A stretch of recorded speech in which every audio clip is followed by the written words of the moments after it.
Welcome to the Bloomfield Hills Public Safety Podcast. Today we're going to be talking about living with coyotes, and I'm here with Kara Colton from the Michigan DNR. Hello. It's great to be here today. Kara, can you tell us a little bit about your background and what you do for the DNR? Sure. So like you said, I'm with Michigan Department of Natural Resources. I'm a wildlife biologist, so I'm over certain counties, and those counties are Oakland County, Genesee, Lapeer, and then part of Livingston County. I basically help manage wildlife populations and habitats that they use, mostly on public land, so our state game areas within those counties, but we also work a lot with private landowners, addressing their concerns regarding wildlife issues that may arise, and trying to provide guidance if those issues do come up. A little bit of background about myself. I grew up in Ohio. I went to school for wildlife biology at the University of Montana. I have a master's degree from Texas A&M University in Kingsville, and then I've worked for several state agencies. I've worked for Texas Parks and Wildlife, Idaho Department of Fish and Game, and then most recently I'm with Michigan DNR here as a wildlife biologist, and I've been with them for a little under a year, so relatively new to Michigan, but definitely have a pretty good background working for state wildlife agencies, and I'm excited to talk about coyotes today. Well, welcome to Pure Michigan. Thank you. So can you tell us a little bit about coyotes? Sure. So just to kind of give some generic information about the species, coyotes can be found throughout the entire state of Michigan. And that's one thing I want to highlight is they're not just found in rural areas. So coyotes live in every county of Michigan, even downtown Detroit, which is something people find shocking. Wow. So you can find them anywhere. They're a generalist species that can adapt to live in any sort of circumstance. Coyotes typically live about 6 to 8 years in the wild. And I know we've got some video of coyotes that we can show to people to give them a physical description of what they look like. Typically about a medium-sized dog species. So they're a part of the canid family, which is what wolves are in and foxes are in. But they're about medium size. They're tannish, kind of grayish in color. They typically have lighter chest and stomach area. Sometimes you'll see a little reddish in their coat around their ears. And a lot of times they appear bigger than they are. Their fur can get really bushy and thick. That gives them just kind of a bigger physical appearance than maybe they actually are. Coyotes are also active anytime. So most of the time you see them around sunrise and sunset. That's typically when we see a lot of wildlife species out and about, but they can be active day and night. So that's something for people to keep in mind when they're out maybe doing their morning walk or their evening walk. That's typically when they're most active, but they can be seen at any time during the day or the evening.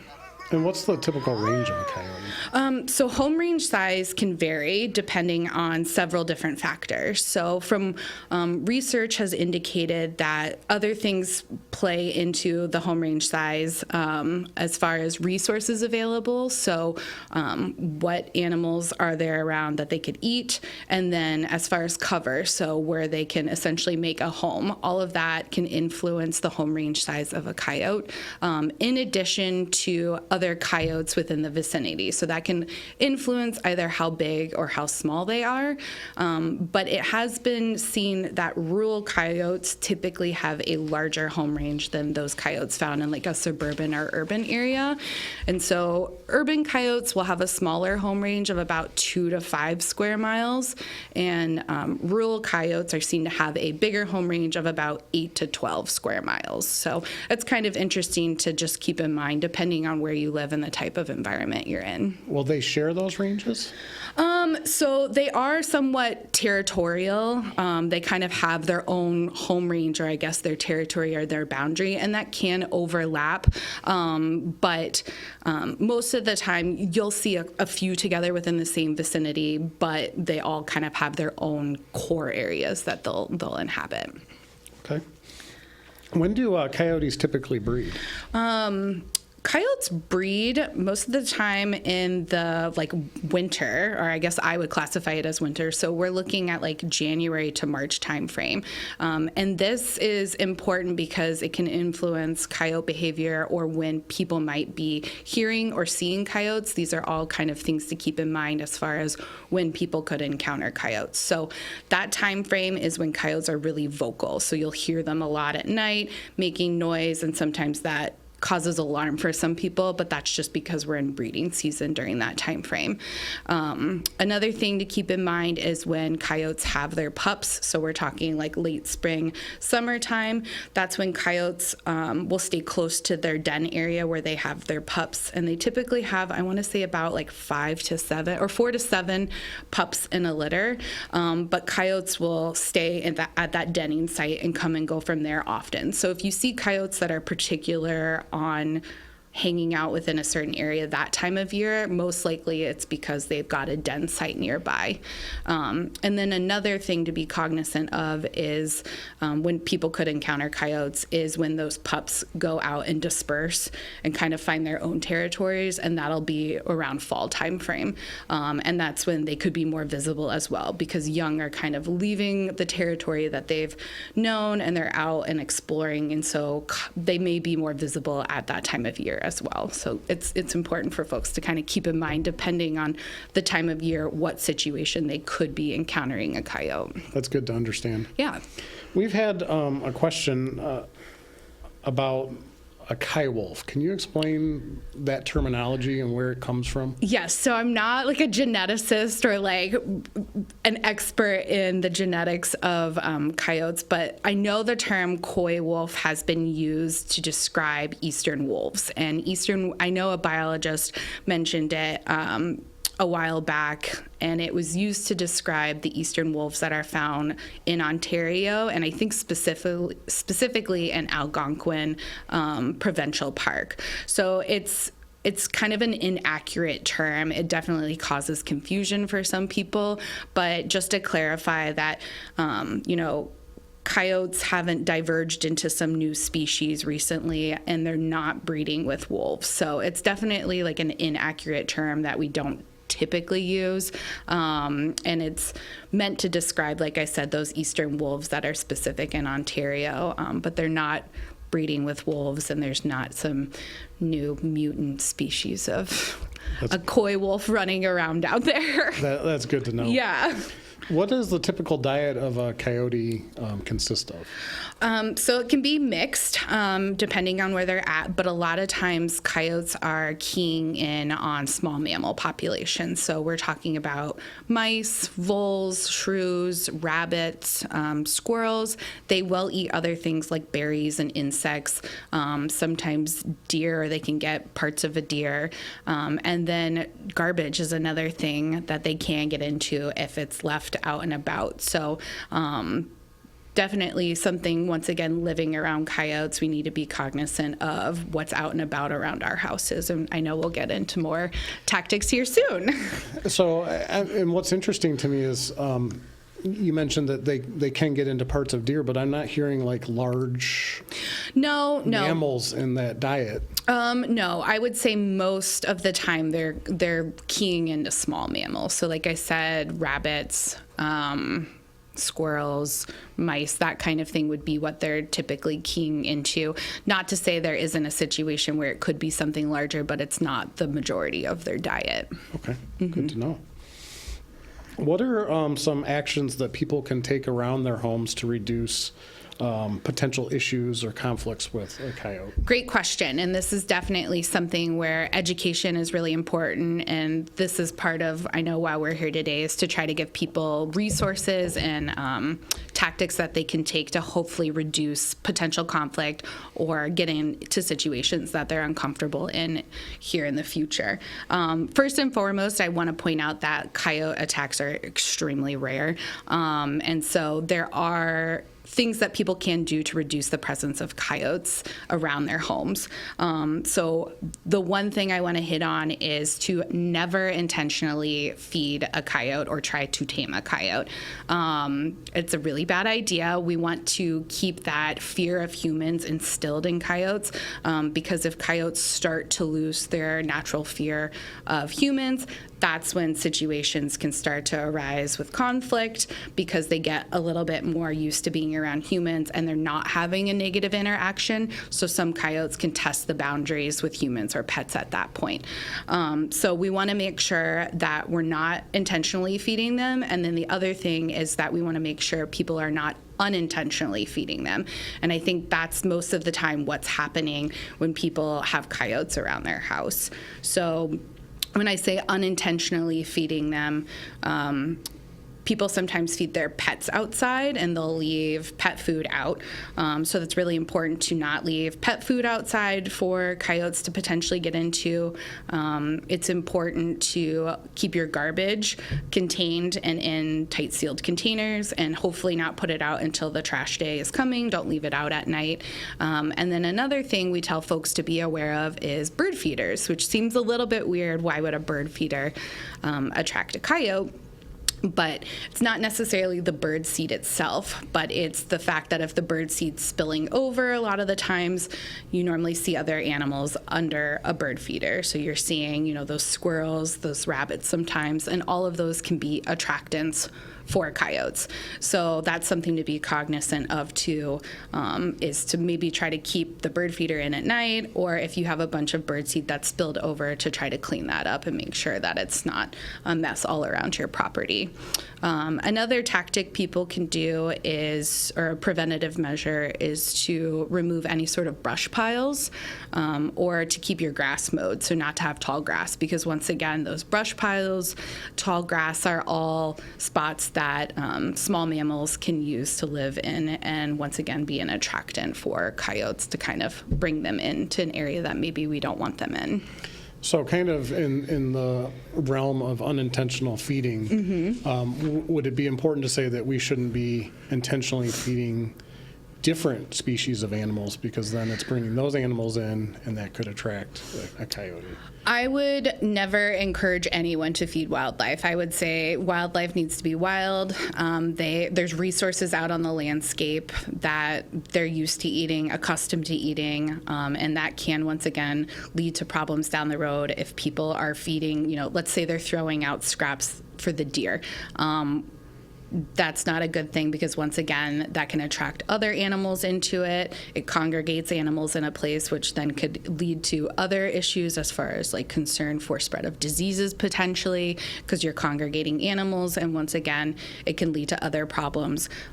People think that they're helping by feeding. There's usually not an ill intent involved with it, but it typically will lead to more problems down the road. And so it's just best to let the wildlife be wild, and enjoy them from a distance, and let them eat what they're used to eating on the landscape. Sounds like good advice. Yeah. So if I have a pet at home, should I be concerned? No, you just need to be, once again, just aware of your surroundings, and there are tactics or measures you can take to ensure to keep yourself and your pet safe. So it's good to, if you have seen a coyote in the vicinity, you are aware of that. Once again, we're looking at, are there attractants in the area? So going out, checking around your property, is there anything that's potentially bringing that coyote within the vicinity that you could remove? So hopefully the coyote moves on. It is good to not leave your pet unattended outside if you're aware that they're in the vicinity. Even a pet that's in a fenced area is at risk for predation or unnecessary conflict. So it's good to not leave them unattended if they're out, just to kind of keep an eye on them and make sure that you're watching them. I think people think coyotes can't climb fences. They can. They can go over them, that's for sure. I've seen it. And so I think there is potentially security that people feel by having a fence, but it is good to keep in mind, that fence isn't necessarily a barrier that can prevent a coyote from coming in. Another thing I want to talk about is folks that have domestic cats that they kind of let free range, or feral cats within their vicinity that they're feeding.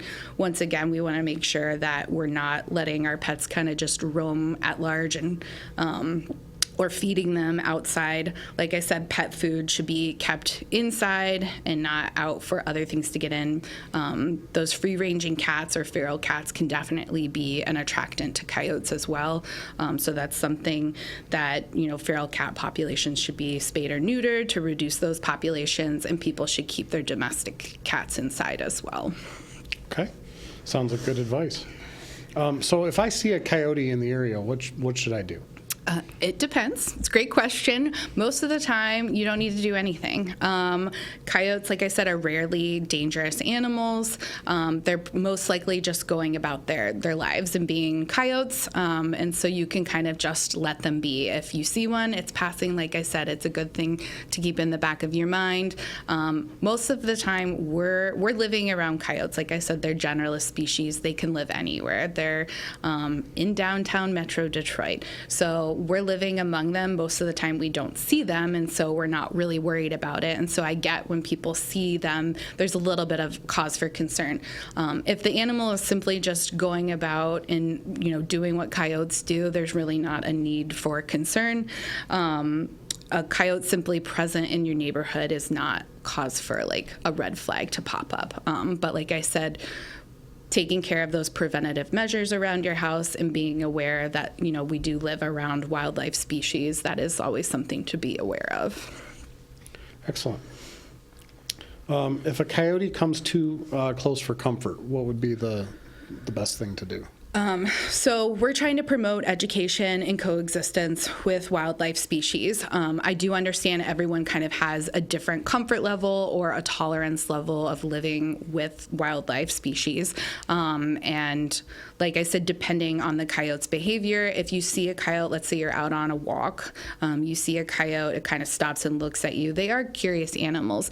We do want to instill that fear of humans. We don't want them to get comfortable around us. That's when, once again, behaviors can shift and it can lead to conflict. So we tell people, if you're coming into an encounter with a coyote, it's really good to make noise. You want to scare them off. So anything you can do to make them uncomfortable, that's what we tell folks to do. So you want to yell, you want to clap, you want to wave your hands. We tell folks not to run away. Make noise. Sometimes, depending on where you're at, you could even throw something in its direction to get it to, like I said, a lot of times you'll see them, they'll stop, they'll turn, they'll look at you. They're just curious animals. If you need to throw a tennis ball their way or a rock, that kind of thing, most of the time they're going to take off and they're going to go the other direction. They're simply probably just out looking for small mammals to feed themselves or their pups, that kind of thing.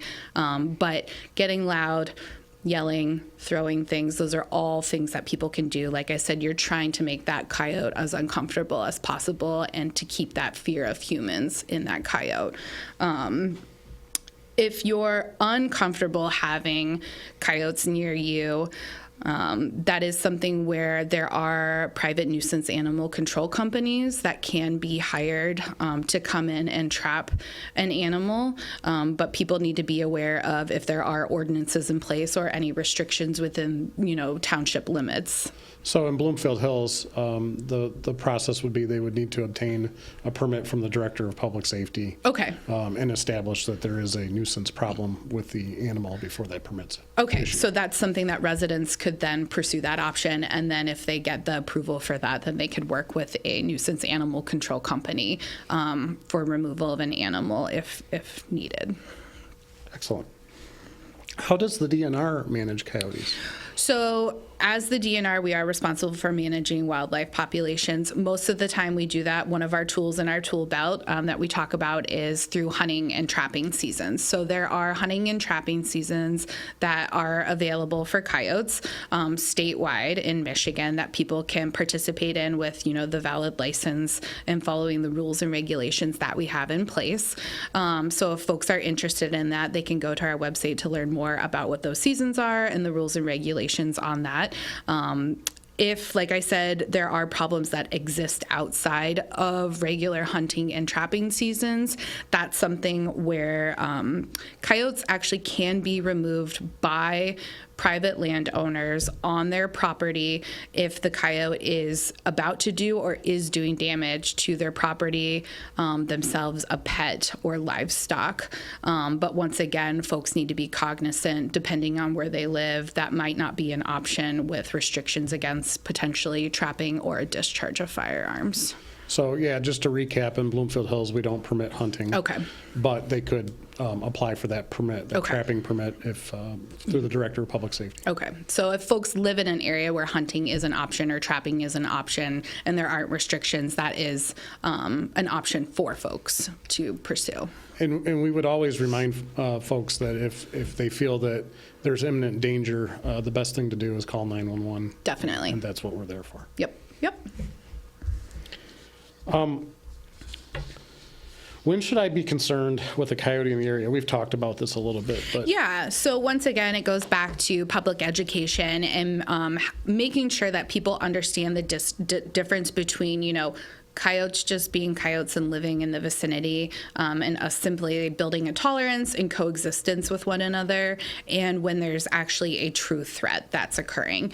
And so there are situations where that can occur or have occurred in the past, and so it's good for folks to know about what happens in that situation. So if there is an instance where a coyote has become habituated, and when I say habituated, they're accustomed to being around humans, they've lost that fear of humans, they're exhibiting aggressive behavior. So they're, instead of running away from you, they're coming towards you, they're chasing after pets, they're growling, they're snarling, they're barking, that kind of thing, where there is no fear of humans.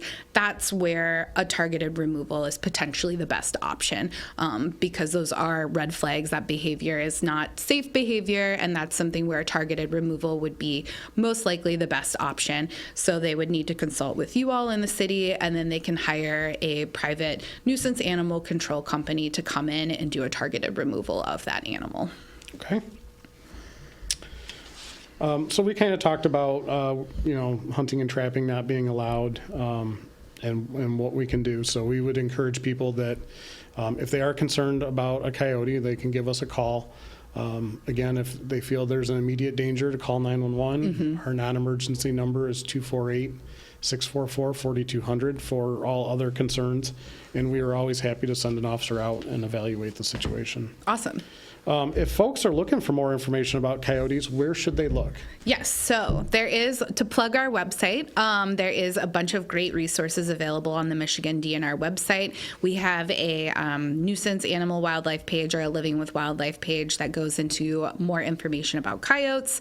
It links to the hunting and trapping that I've discussed as an option. We also have a nuisance animal control directory on our website. So if people are looking for a quick spot to go to locate someone, they can use that as an option. I also do want to share that we have brochures available. I'll leave some with you all that folks can come and get from the city themselves, or if folks are interested, this is available in a digital format on our website as well, which we can provide the link to that for folks to access if they prefer the digital copy. But basically, we call these our smart brochures, and so it's kind of like the nuts and bolts information about species. And so this coyote one focuses, like I said, kind of on generic information about the species itself.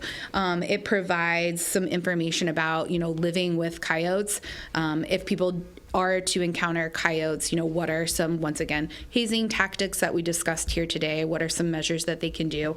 And then it also talks about, like I said, the hunting and trapping seasons for coyotes. I do want to also throw out there that there is a group called the Michigan Trappers and Predator Callers Association that may be able to help folks if it is during hunting and trapping season, if they prefer not to contact a nuisance animal control company. Once they receive a permit from you guys and permission, they have a landowner assistance program, and they try to help out landowners that are experiencing problems, and they potentially could have trappers come out and assist. And so there's information about their website on here, as well as all of our DNR offices. So We have these not only for coyotes, but other species that we get a lot of calls about, like white-tailed deer, Canada geese, turkeys, and black bears, which really aren't a problem here. But these are available for folks on our website, like I said. And then one last place I want to mention for resources is the Urban Coyote Wildlife Project. So this research project has been going on since, I think, the 2000s. It's focused in the greater Chicago metropolitan area.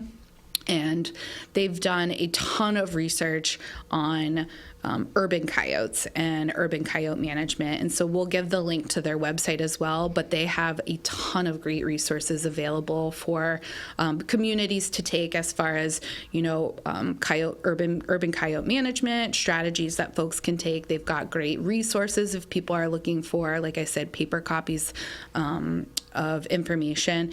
And then it's just really fascinating research information. So they've collared coyotes within the greater Chicago metropolitan area. And like I said, when coyotes can live anywhere, they have a coyote that they collared that was living in downtown Chicago. So it's home range included, like Navy Pier. And, they had video of it walking up and down the main streets in downtown Chicago. So coyotes are very cool critters. They can help control small mammal populations, so they are great to have around in that sense. And most of the time, they're just trying to go about their lives, and we should keep respect for them and, observe them at a distance. Well, excellent. I appreciate you being here with us today and giving us more information on how to live with a coyote. And again, if our residents have any concerns, they're encouraged to reach out to our office at 248-644-4200 or reach out to the DNR at the numbers that are provided in the brochure and on the website. Definitely. Well, thank you for having me here today. And once again, if anyone has other questions, they're more than welcome to reach out. Thank you. Yep. Though coyotes are common throughout the state and are found in urban areas, it can be unsettling to see a coyote in your backyard or neighborhood. Keep in mind that coyotes are rarely dangerous. When you observe these fascinating creatures, they are probably just going about their daily lives and are looking for small animals to feed their young. Keep your distance and enjoy the sighting of these elusive mammals. If a coyote does come too close for comfort, here are some techniques you can use to scare it away. Make loud noises, yell at it, bang pots and pans together. You could also try louder noisemakers like an air horn if allowed in your area. Put your arms up and out to make yourself appear as large and intimidating as possible. Be assertive with your tone and make eye contact with the coyote. Let it know that this is your space and it is not welcome there. In combination with loud noises, surprise the coyote by popping open an umbrella, throwing a small object near the coyote, or spray a garden hose in its direction. You can also try a squirt bottle with water and vinegar or pepper spray.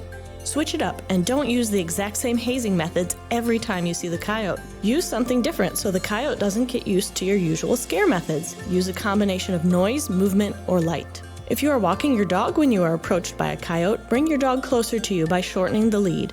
If it is a small dog, pick it up. Hazing may be less effective if your dog is present because the coyote might see your dog as a competitor in its territory. Coyotes may respond to your hazing methods differently. Here are some behaviors you may notice while hazing a coyote. The coyote may be easily startled and will run off, or a coyote may freeze and look at you. Keep trying to scare it and intensify your efforts if this happens. Coyotes will often run a short distance away and turn and look back at you. These coyotes are not sure of the situation. Continue to haze it until it leaves. Also keep in mind that you should haze coyotes whenever you see them and ask others in your neighborhood to do the same. By consistently scaring coyotes, they will learn to avoid the area and will be wary of humans. Remove potential attractants from your neighborhood, such as bird feeders, which may attract small mammals, a coyote's preferred food source. Don't feed pets outdoors and keep your trash secure. You may also consider installing motion-activated lights and sprinklers in your yard. If you think you may be near a den site, give the coyote space and back out of the area slowly. A coyote may be trying to scare you away from its pups if you are too close to the den, especially if you have a dog with you. Do not intentionally approach a den site or a coyote with pups, and do not run from a coyote. If the coyote appears to be sick, injured, or is approaching humans and not exhibiting fear of people, do not haze that coyote. Instead, contact a Nuisance Wildlife Control Company for removal assistance. A listing of Nuisance Wildlife Control Companies and additional information on handling nuisance wildlife issues are available at michigan.gov/wildlife.